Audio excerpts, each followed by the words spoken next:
Good morning. Morning. It's good to see you all today. Well, about a month ago here, I gave a talk on a Sunday morning, and my last talk, and I opened with the statement that I don't believe God exists. And I think that kind of triggered some responses, because I got a couple letters and emails and people stopping me and talking to me about that. But I think what was missed was that I also said I don't believe that God does not exist. And that was sort of the point I was making, that it's neither is nor is not, at least with my understanding. And I think that is what we find in Buddhist teachings as well. We get this from Nagarjuna. Well, more than that, the tetralemma, not just the quadrilemma, but not just this duality of is and is not. We don't say is, can't say is, well, we can say it, but can't really say is, can't say is not. You can't say both, is and is not, and you can't say neither. So what can we say? And what are we talking about even? So this idea of, were I to say that I believe that God does not exist, yeah, or not, that's not what I said. I said I don't believe that God exists. And I don't believe that God does not exist. The point there is, well, in my case at least, I have no idea what we're talking about. This is why I don't hold these beliefs. I don't know what you mean by God. I myself have long ago dropped any attempt to even define that. It was certainly granted or given to me when I was in church as a little boy, raised in a Christian church. And maybe I puzzled about it then to some degree. What are we talking about? And depending on who you talk to, you're going to get different ideas, definitions, and ideas that, no, but God does not exist. As if, okay, do you know what you're talking about, though? What does not exist that you're speaking of here? And how often do we go that far? Just take that extra little step there and look at this. What are you talking about? And, of course, we're talking about belief. And belief is what? Well, belief is some idea that we're holding that we think is true. But what is exactly the subject of that belief? The object? What is taking place there? Does this make any sense to you? Well, pretty soon, though, we're forming our different ideas. Some people believe this, some believe that. And pretty soon we might begin to argue about it and fight about it. And we think, well, no, but your belief is crazy or wrong or bad or evil. I think some of the responses I was getting, it wasn't expressed directly, but in a couple of cases it was like there's some concern for my well-being, that if I don't believe God exists, I'm going to go to hell. Something on that order. That wasn't explicitly stated, but it was sort of, it seemed like it was in the background of the thinking of the person who wrote the letter. And but what's going on? Do we really know what we're talking about here and what our concern is? And what the truth is? And is truth reality? Is this something we can get and hold in our hands. What we get and hold in our hands are ideas, beliefs. We can develop all kinds of justifications for it, whatever it is we're holding, particularly that particular belief in God. And as I said, we'll fight over it, try to get power over others.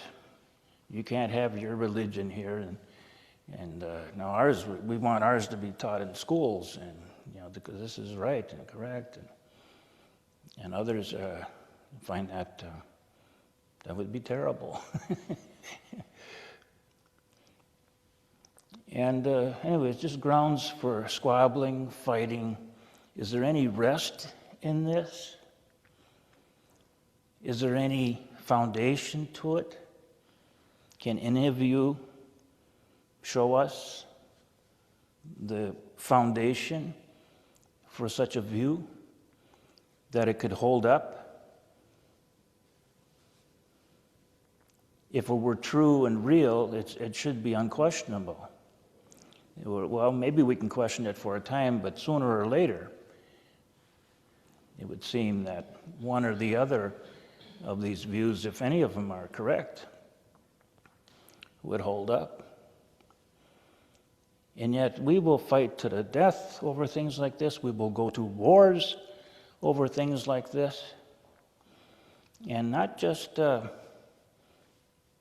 beliefs like that, but just the idea of even getting power, getting control. Right now we're living in times in the world where this is really beginning to show itself for what it is, or what it can involve, what it can bring up in us. And of course we would say, well, yeah, but we need laws and rules, and somebody needs to be in charge and in control and all of this. Yeah, we do need some rules, perhaps, to live in a society. Wouldn't we want to make them work toward helping us to maybe settle down a little bit and learn to get along and not fight with each other? And even if you do hold some belief tightly and you think that everyone else is going to go to hell because they don't believe what you believe, well, do you have to rush out there and try to make everything go your way and get them to, and if you want to do that, I mean, aren't there different, maybe more peaceful ways of doing it? Have some good discussions. Maybe we can watch ourselves, watch our own minds, watch our own thinking to see if we can maybe be open to another view, or maybe draw some doubt into our own thinking so we can examine our thinking and what it is that we believe. But do we give ourselves a chance, for this? And, some people believe, was it yesterday or the day before, got this little flyer in the mail, and it was, I don't know if it was sponsored by the University of Minnesota or whatever. I get these once in a while. I used to work there, and I get these little things. And this was about a trip we could take to Bhutan. And beautiful pictures. I'd love to see Bhutan. And take a trip together to Bhutan. And in that fire there, I was reminded of, the Bhutan, they talk about, we talk about our gross national product, right? Isn't that gross, GNP, right? Gross national product, yeah. Well, Bhutan, and I remember this some years ago when pressure was being put on them to modernize and get with it and all of that, determine what your GNP is and that sort of thing. Anyway, they came up with for them, the concern is what is their gross national happiness. Ooh, I like that. Oh yeah, yeah. Yeah, right away, you like that. Probably everybody does. Happiness. Now what about that?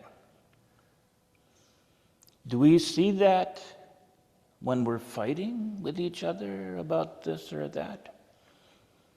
And what is that saying about us?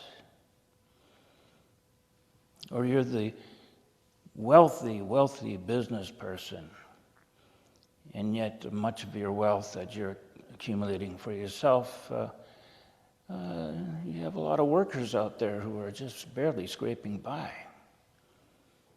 Are you a happy man, woman? If you're living like this, you're accumulating all of this, and does that make you happy, all these things you have now? And do you ever give your attention to how many others might be suffering directly because you're hoarding this wealth? Does a happy person do that? Do we ever ask ourselves questions like this? Teach these kinds of things in our schools. Teach what? Well, to have us look at stuff like this from time to time and ask ourselves some questions about it. Well, here we have this little country of Bhutan, and when they were approached with the idea that, well, you got to determine your gross national product and all this kind of stuff, and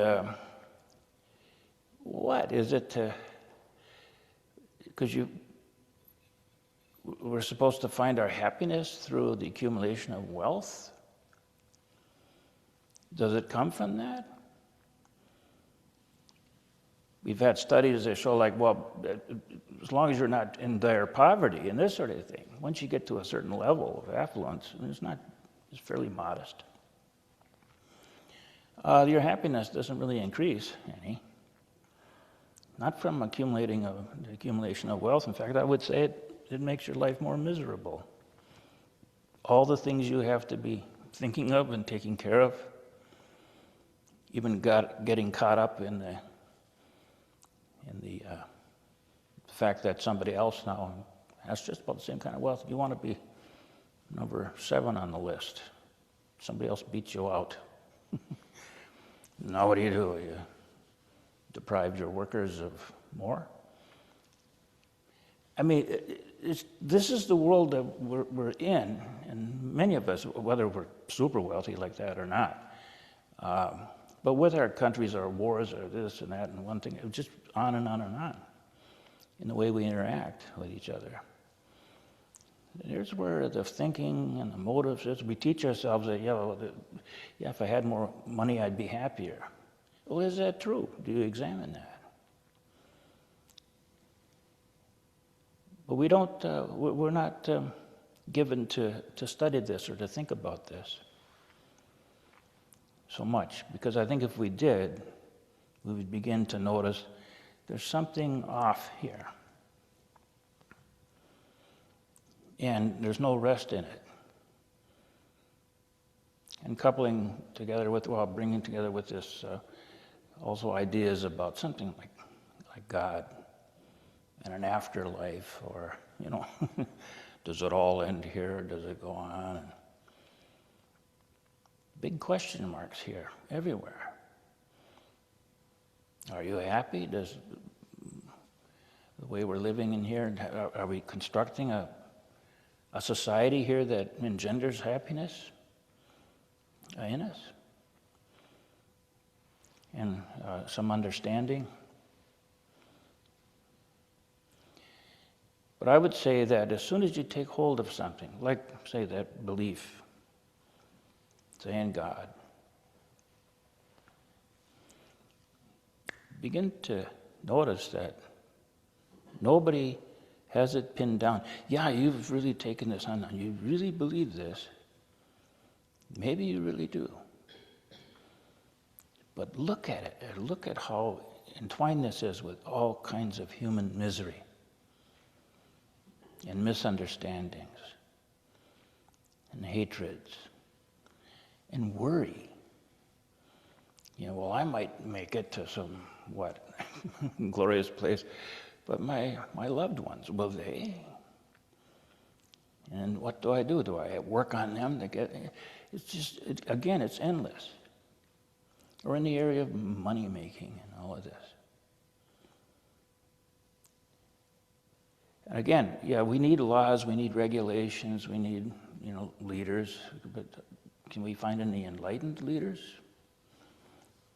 But we need this, to get along with each other in our communities and our cultures and things.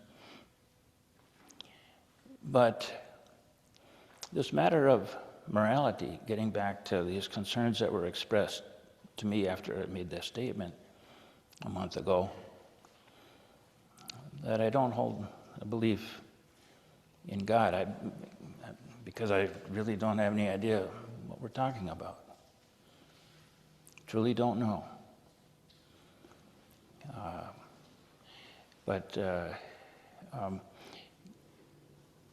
Is there something? Oh, and I was going to say that this is kind of where Buddhist teachings are, with something like this. Now, of course, we can take a system like, say, Buddhism, which isn't just a simple system; it's a whole bunch of different things. And different beliefs can form about this and that, and we get different schools and different ideas going there.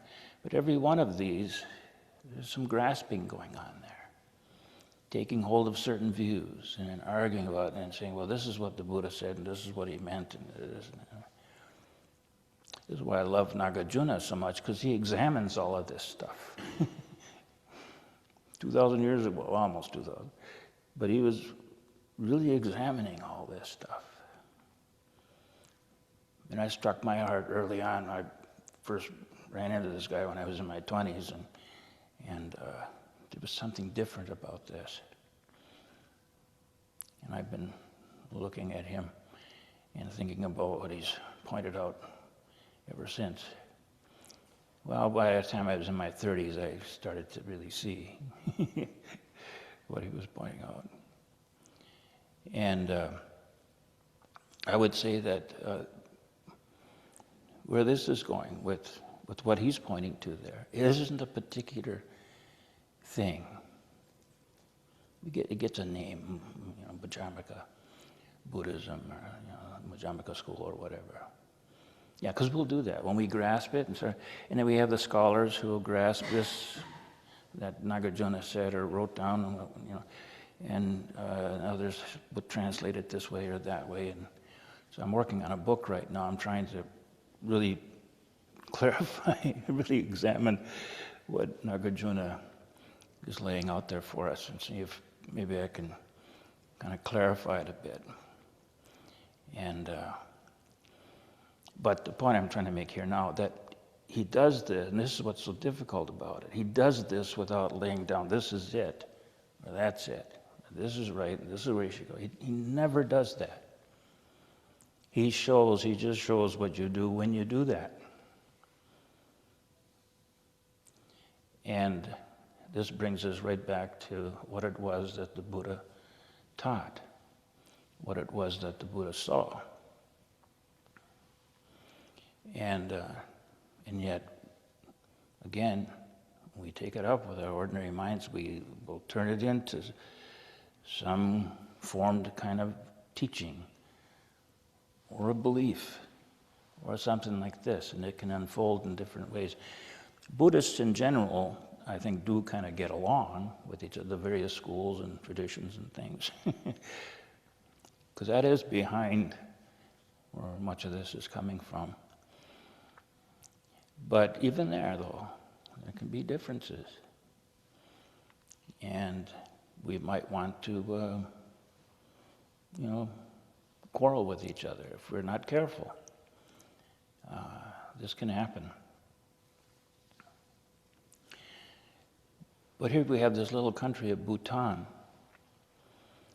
which has kind of been, for centuries now, been soaking in this teaching, this way of practice, looking at, and their concern is with happiness.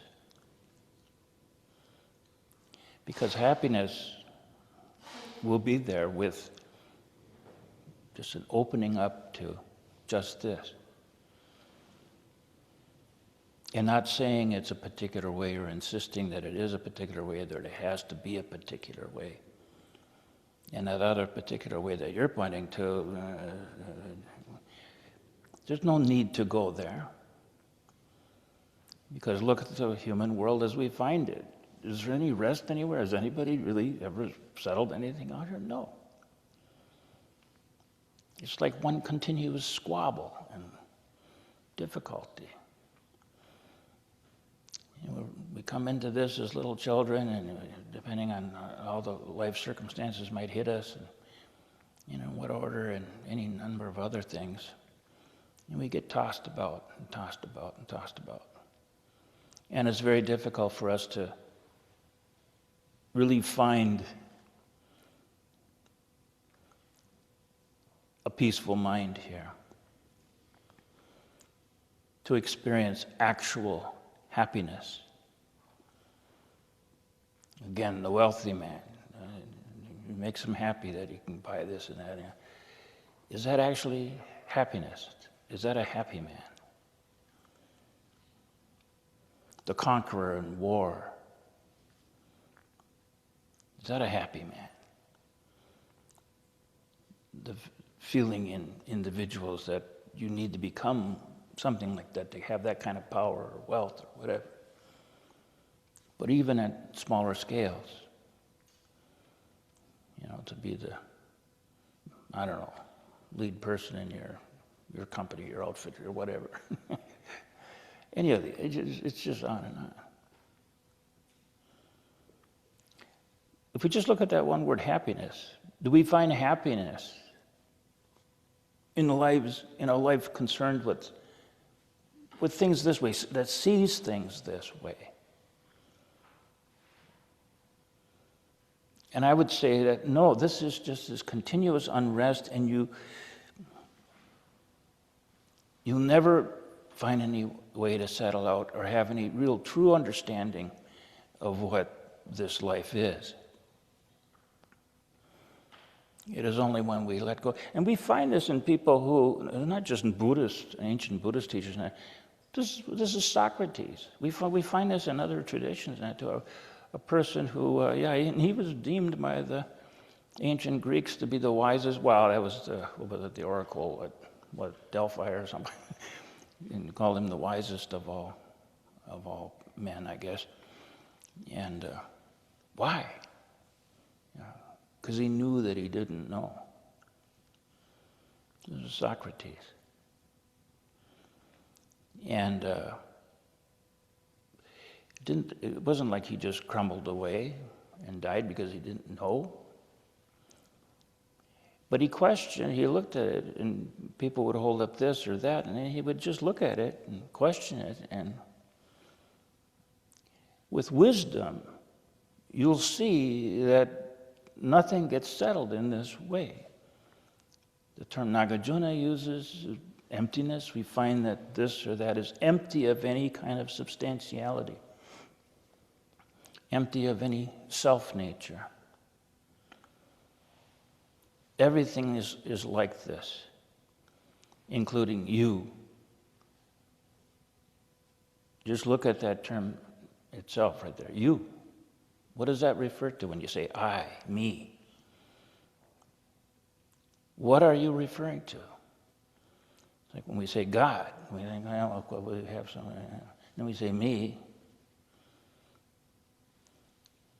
and we carry on as if there's something, solid there that we've gotten hold of, and we're using this, and we're letting it determine everything in our life. Yes, there is this subjective sense, perhaps, that we as human beings that we have. Some animals do too, I think. Maybe all animals. Maybe trees, flowers. I don't know. I don't know. I don't want to say is. I don't want to say is not. I don't believe is or is not in regards to any of this stuff. But this is where we go. And at its very heart, this is what these wise teachers, the Buddha, Nagarjuna, Socrates, and many others, have noted. Other wise people too that we've never heard of. This is there for people to find, to wake up to. And yet we can still live a life. We have to. I mean, here we are. I suppose we could try to stop breathing or something, but what's the point of that? But wake up to this, and then now here's total freedom. And is it possible to live this way? And I would say yes, because people have done this. Of course, Socrates was put to death, but there's many things we can discuss now about that, but what's to say in the end?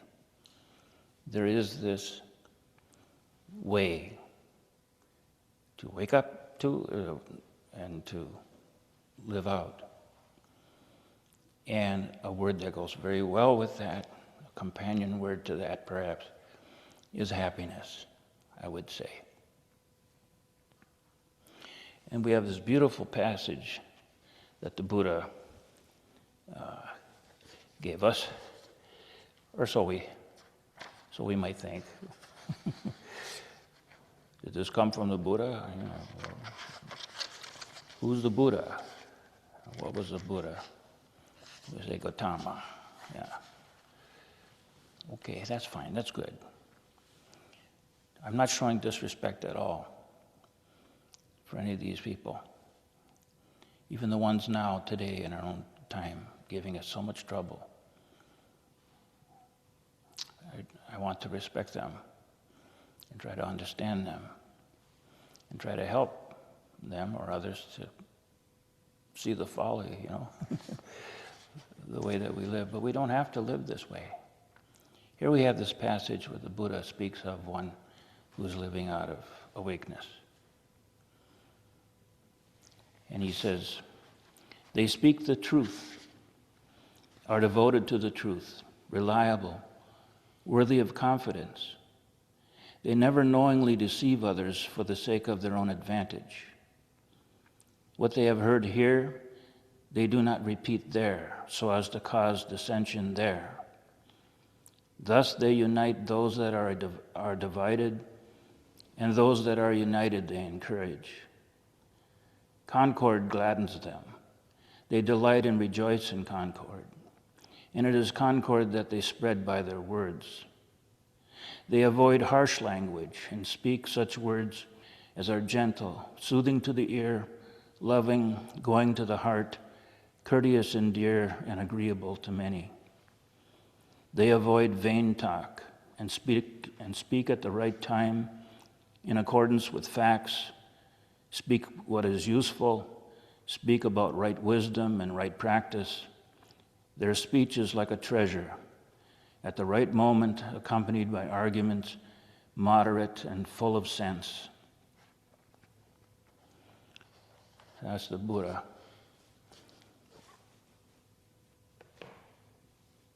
Just pointing to a way that we can live.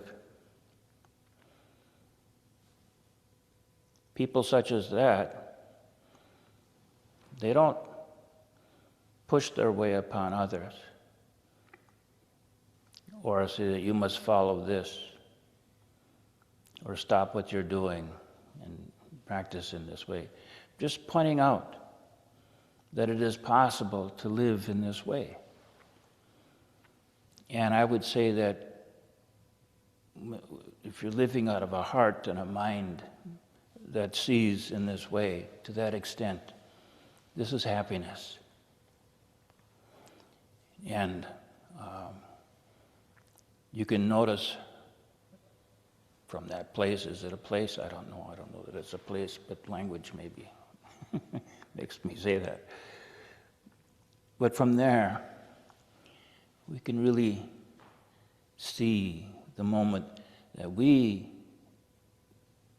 try to bring about some condition or to change somebody in some way that we think would be better for them, and right away we can begin to see the deterioration of this happiness. There's now longing and trying to bring about particular results. And this is not enlightenment. This is not coming from enlightenment. Enlightenment is just simply to open this up and observe, and to realize that there are places that if you step in these places, this is pain, this is sorrow, this is suffering and confusion, and will bring pain and difficulty and anger and hatred into the world. And if we can just learn to open up and to live. So this basis of morality then, and I think again, in my opening statement there, people were concerned that I was living without any kind of moral system because I didn't have a God there or somebody or some entity telling me what to do or giving me the orders, obey this, the commandments, telling me what to do. Yeah. Again, we need orders, we need laws in our society, that sort of thing. But for you as an individual, for me as an individual, they don't work. Laws, rules, orders. They do not work. You will not find a moral system that works. That's why with all the different kind of moral philosophies and things that have been developed in religions, whatever, those that have systems of that order, which provides us with order, they do not work. There's going to be contradictions and there's going to be grounds for arguing and fighting. It doesn't work there. What works, true morality, is found right here. It's within your own heart and mind. This is where we need to pay attention. And I'm not saying, because you're wrong, you're bad if you don't. And it's just that if you want this peace, this taste of happiness, it's going to be found right here. And it's going to be in learning to just not step into places, opening your mouth or taking it into your hands to do this or that. Maybe even without you have ideas about the good you want to do. But just be very careful there. This is where we put the attention. And this is what the Buddha taught. And for him, this word intention is so important. And because if we act out of intention to bring about particular results, this brings pain into the world and confusion, a confused mind. That is not necessary to act. Nature acts all over the place without intention.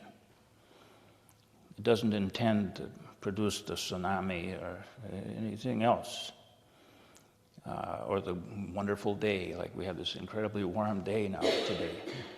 For this time of year, and here in Minnesota, it's pretty good. We're going to get into the 80s, I heard. I don't know. That's pretty good for April. Or I say good. But maybe that's bad for certain people. So again, applying words like that, you have to be very careful. And but that's what this teaching and this practice is about, is basically to observe, to watch. And it isn't to follow some rules. So you must do that, or you should do that. You should not do that. You don't really find that coming from the minds of awakened people. But again, this stuff can get into the writings and the things that get, and pretty soon different divisions are forming. Yeah, that'll go on. And there's, like I'm trying to preach now in such a way to try to stop that sort of thing. I don't know that I can stop it. I don't know that it needs to stop. But there it is. We live in this kind of a world where people are going to hate each other and fight and that sort of thing. But you yourself, you don't have to live that way. And maybe in not living that way, to the extent that you can not live that way, maybe that'll help someone else to not live that way. Well, that's about it. It is a matter of really just paying attention, being here. This is Nagarjuna's book, the Mula Panjama Karika. It's 27 chapters of examination of examination of examination of examination of. Just examine what it is that we think or do. And the book I'm working on is sort of just an examination of Nagarjuna. But it is not to come up with, so this now is the answer. There isn't any particular answer. This doesn't need to be an answer. If you have an answer, a frozen thing here, it's going to fight with everything else. You need to just see that. And you can find now in your own mind, you don't need to fight with that or anything else for that matter. And yes, this kind of activity is painful. It brings a lot of pain and misery into the world. Yes, yeah. You can point that out. Just point that out. So those people who are doing that, they're bad. Now you've gone too far. And you're just going to contribute to it. So we have to recognize its nature and of a sane life and see if we can just live out of that. And of course, you're going to misstep. It's been quite a while now since I realized that that's what this way is. And, nearly 50 years now. And I still step off the path. Not as badly or as far as I used to. That sort of thing. Poor analogy, probably. But, so it isn't a matter of doing any of this perfectly. I don't know that anyone can do that perfectly. I certainly can't. But it is a matter of knowing what's going to bring misery into the world and into your own life, and the happiness that might be there if you just release that, let go of that. And I'll take another step, because we can't escape, go somewhere else. We have to take care of this world, this life, moment by moment. But we can do it with a mind that sees and knows freedom. And we can learn to live out of that. No rules there that you're obeying or going by. It's just seeing. Seeing what is right here and living accordingly. And very much like in the description here that we have from the Buddha, there are those who speak the truth and never knowingly speak in a way to deceive others, that where the intent is to deceive another. I might think, you ask me where such and such is. And I might tell you because I thought that's where it was. And so you go there and it's not there. It's not that I deceived you. My intent was not to fool you. My intent was to help you. But I made a mistake. Well, is it a mistake? I just didn't know. Someone else came and took the hammer or whatever it was, and I wasn't aware of that. That goes on. And but it's only when somebody intentionally did something. No, it's a little. You'll feel it, like in your gut or something. Something's a bit off. Yeah, that's what that is. Still, you can be forgiving of that person, but you yourself. This is where you don't try to straighten them out or whatever. You can just point these things out, perhaps. But watch your own doing here. And that word intent that the Buddha used. It really plays into this. Be aware of that. Again, don't judge, don't condemn, don't praise. Just see this and live accordingly. And this is called a happy life, I think, where you're actually happy. Okay, maybe I've said enough here, so any questions or arguments about anything I say here?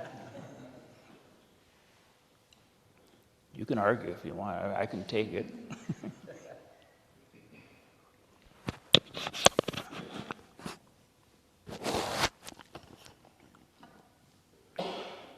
Yeah, thank you.